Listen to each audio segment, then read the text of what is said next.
G'day everyone. In this video, we're going on with part 3 of the VG30DE TT build, pretty much carrying on from part 2 where we fitted the heads and the cams. In this one, we're going to fit the gears, we'll fit this backing plate for the timing cover, we'll fit the rocker covers, we will of course fit the timing belt and the pulleys and the tensioner, we'll fit that water pump, we'll go ahead and fit these hard lines as well that I haven't quite yet, but we'll fit those and the covers, we'll fit the water lines to the back here and the PCV lines. We'll go through all the torques and specs that we can as we go along. We'll go through how to adjust the tension on that timing belt. We'll also make a separate video just for the timing belt as well, so we can go into greater detail. But for now, this is part 3. We're going to get to pretty much this point of the engine. Let's get started. First thing I'm going to fit are these two water adapters coming out of the head. I'm putting brand new billet ones on. The old ones were very rusted, and these are a much better replacement. I got them from RGS Performance, along with pretty much everything else on this build. It's in Australia and it was the cheapest price. It's the best way to go as far as I'm concerned. We've got a heap of seals here as well to fit to these inner timing covers before we fit them. A few different shapes and sizes, basically just replace the old one with the new one that comes in the kit. And we have all of these little adapter washers you can see that go on either side of the gears. There's two more that I haven't fitted quite yet that go in the lower portions, and we'll fit them a little bit later. But for now, 4 in each on either side of those timing gears. We need to bolt them in before fitting the timing gears, or else we can't get to the bolts. Of course, they're only 8 Newton meters. They're a very small bolt. I've fitted the clamps here. You can see to those two adapter hoses. Make sure we don't forget to fit those. I'm just reusing the old spring clamps. We can go ahead and fit these exhaust gears. Now you can see I've got the rocker covers on already, but they're just sitting there because we do need to take them off again to torque up the inlet gear bolt. We have a special kind of washer that covers all 4 bolts on these gears, and they are 11mm sockets. A bit of an odd size, but they do have an 11mm head. Put a little bit of Loctite on them bolts. Then we're going to oil up the main bolt for the VTC gears, depending if you have that or not. And we're going to go ahead and fit that gear before we torque up those exhaust bolts. Fit that bolt and that washer, just oil the thread and the washer.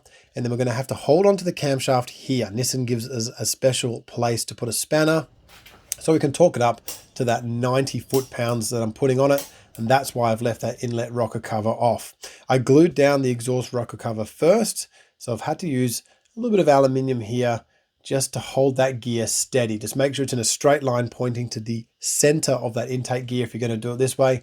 It's certainly not the best way to do it. It's actually terrible, but I'd already glued down that rocker cover. So for me, this worked perfectly fine, but only for those small bolts that don't require the high torque. I certainly wouldn't recommend for that center bolt of those VCT gears because it's very tight. Best thing is take that rocker cover off. You can reuse that seal and torque it up properly. These little bolts here and the spring and the O-ring, very small torque on those. Just nip them up and then we can go ahead and fit the rocker covers. On the back, we have that VCT solenoid. We do need to glue it in. There's a gasket maker I'm using here all the way around the solenoid itself and just in the corners as well. I'm just making sure that that seals in that half moon of the head. We torque that down to that 25 Newton meters. I'm also going to put a little bit of gasket maker just in the corners here on that inlet rocker cover. There is a seal there, but the corners, potential for leakage there, just a small amount of that gasket maker. There's our rocker covers. We're going to give them a good clean new seal, and then we can fit them much like that. They're held down with the dome head Phillips screws, and we're just going to evenly pull them down. Now we do need to do a couple of passes. Once you've evenly pulled them down, you'll find the first one you screwed down is loose again. So just keep going around until they eventually just pull up, and we're just going to nip them down.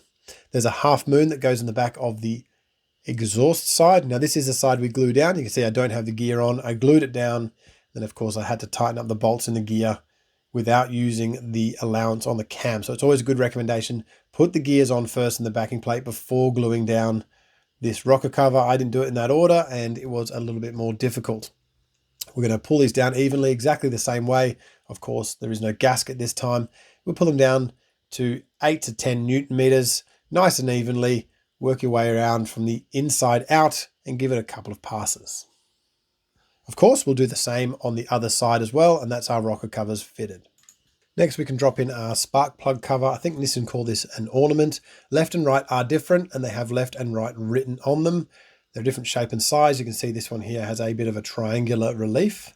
We'll just pull that down. There is 3 gaskets on the bottom, 3 seals, and there's a little gasket that glues all the way along the edge. Mine was still supple enough, so I just reused all of those. Next, we'll go ahead and we can fit these 2 PCV hoses. There's the 2 part numbers left and right. They are different, just so we can get that done. And when we fit the engine, it's much easier to fit those hoses. Next, we can fit the upper idler pulley. Now the torque on that is 58 Newton meters. We can fit the left-hand pulley as well in preparation to fit the belt.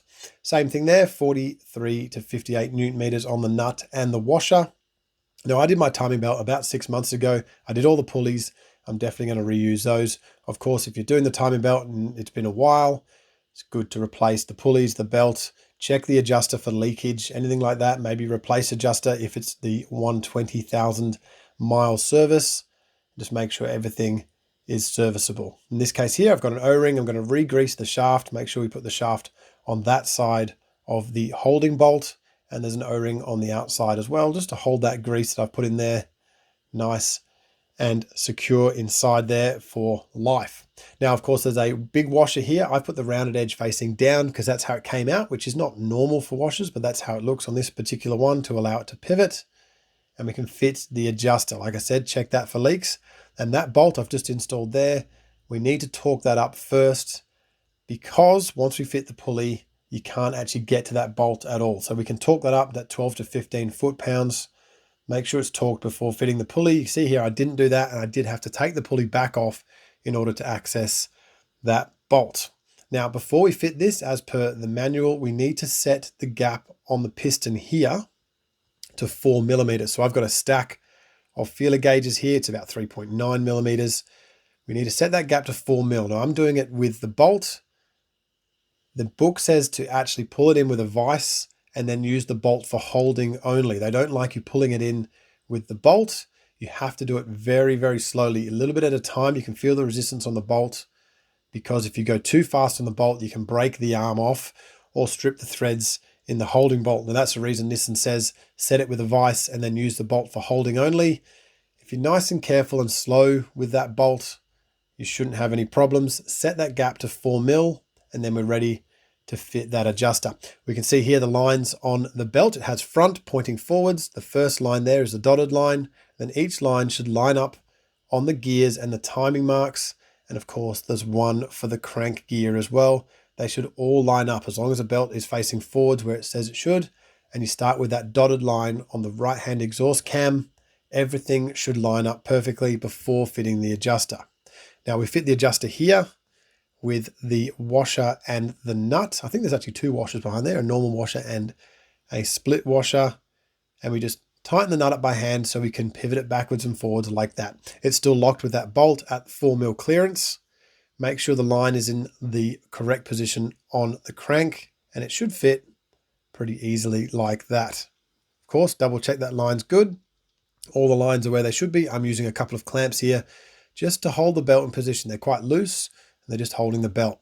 Now the book says to push on the tensioner like I'm doing here. We don't need to push it too hard. We just need to push it so we can get access to those 2 locking bolts there. You can see, we can see the thread there.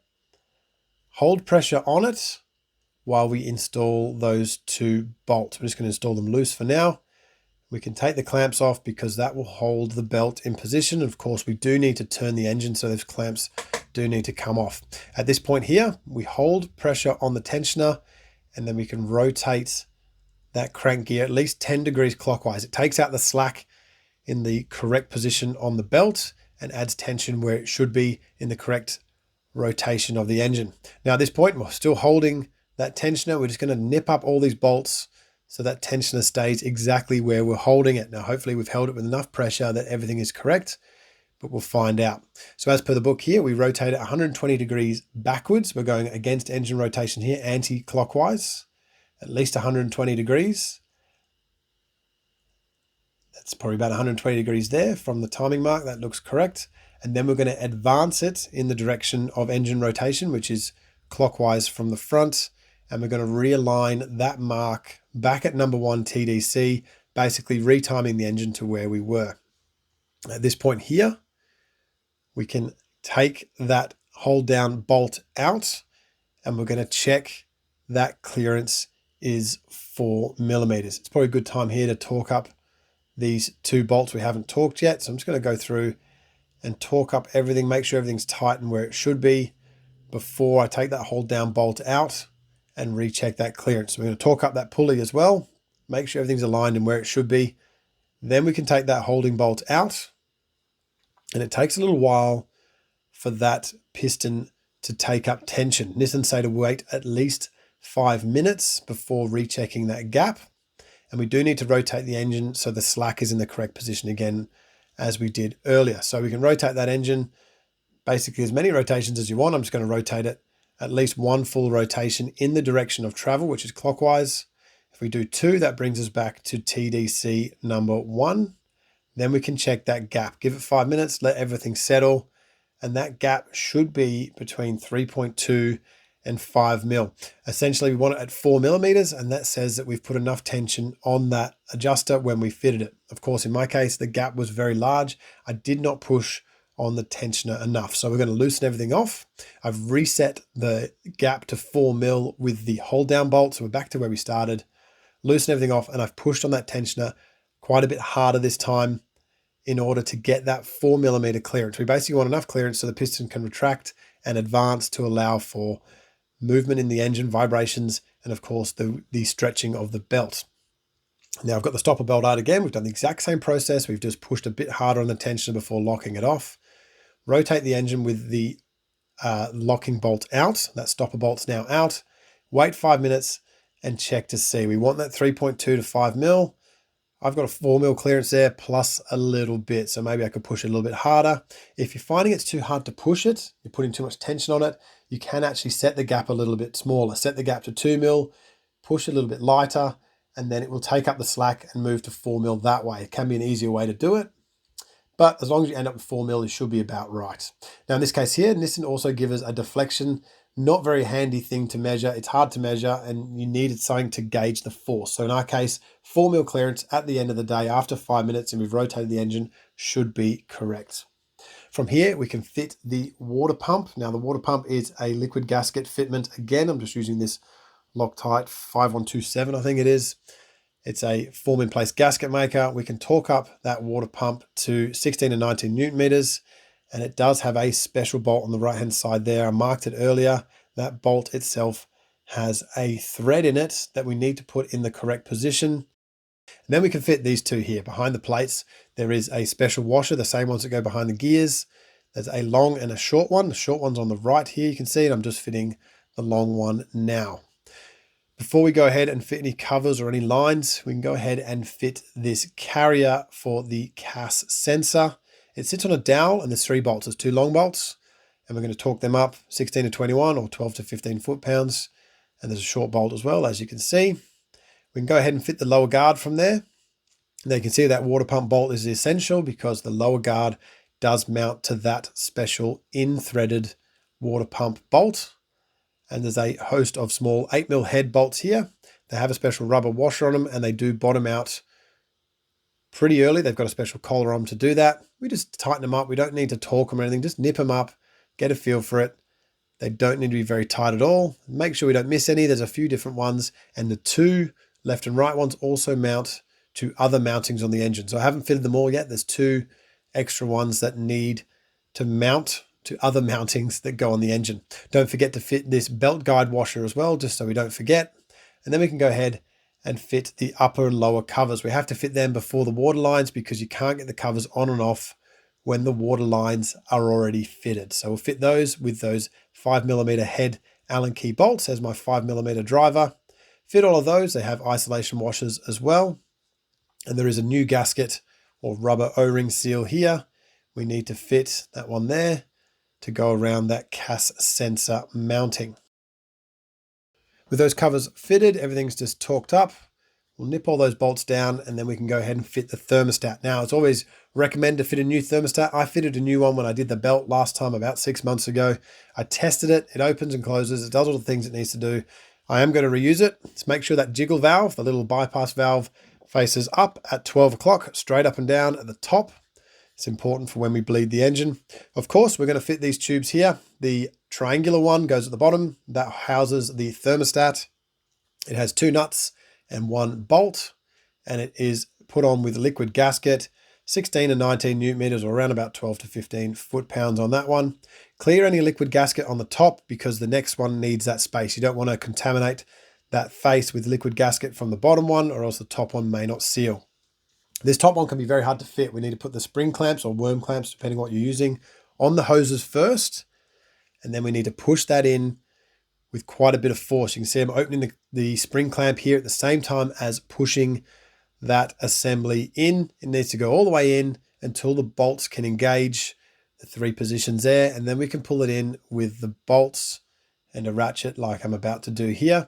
It can be very hard to do. As you pull it in, you need to open the spring clamps. See this one here, I actually had to remove the spring clamp, and then we can go ahead and fit them and orientate them properly. It can be quite difficult, but just work in there nice and slowly. Open them spring clamps and pull it home slowly with the bolts. Make sure you've got liquid gasket on that one, of course, as well. We'll torque them to that 16 to 19 or 12 to 14 foot-pounds, the same as we did with the lower one as well. And just make sure we clean out any extra liquid gasket kicking around from pulling that home. Next, we can fit the CAS sensor. There is an O-ring on that, so a little bit of O-ring lube, and it needs to go in the correct position as per the driver. Make sure it and the driver matches so it can be driven, and of course you can push it home. You should be able to push it all the way home by hand. You may need to give it a slight tap just to let that O-ring in, but make sure it lines up with the driver or else you may break it off. Of course, I marked this when I stripped this engine so we can put it back in the same position. The timing should be close, but of course we'll have to dyno this engine a little bit later and make sure the timing is actually bang on. Got a new Woodruff key for the bottom here. Make sure we fit that belt guide washer like we did earlier, and then we can fit that lower pulley and harmonic balancer and the big main bolt for the crankshaft. I'm going to put a bit of oil on the thread and below the washer and between the head and the washer as well. Thread that in by hand, make sure it goes in all the way by hand quite easily. I've locked the flywheel here, a couple of flywheel bolts and a pry bar is good enough to lock that off, and we'll torque that up to that 159, 174 foot-pounds. There is a mark on there that should line up with TDC as mine did there. I've marked it in yellow. Then we can move on to the rear of the engine and fit all these water lines. I had these covered in zinc Pacific. They're not amazing condition, but they're okay. Liquid gasket on all of these as usual. We'll torque that down just to 8 newton meters, not very tight at all. Make sure we fit these 2 hoses. There's a coolant hose there, the little one, and there's a PCV hose before fitting this rack of hoses we've got here. TT and NA may be a little bit different because of course these feed the turbos. We can slowly work that in and make sure we fit that prior to fitting the other heater tube, because of course you won't be able to get it in.